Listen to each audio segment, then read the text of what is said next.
Please Vishnu, నా దగ్గర ఎందుకు దాస్తున్నావు? శివన్ ఎవరు? చెప్తారు కదా, వాడెవడో నాకు తెలీదు. ఎందుకు ఇలా ఏడిపిస్తున్నావు?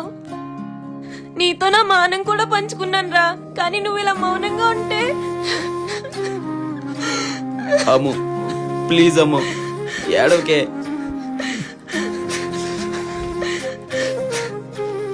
చెప్తాను, ఏం జరిగిందో మొత్తం చెప్తాను.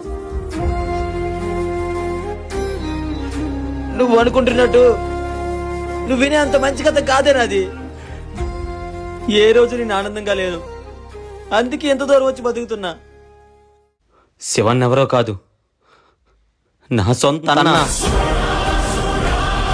ఇద్దరిది ఒకటే మాట, ఒకటే రూపం.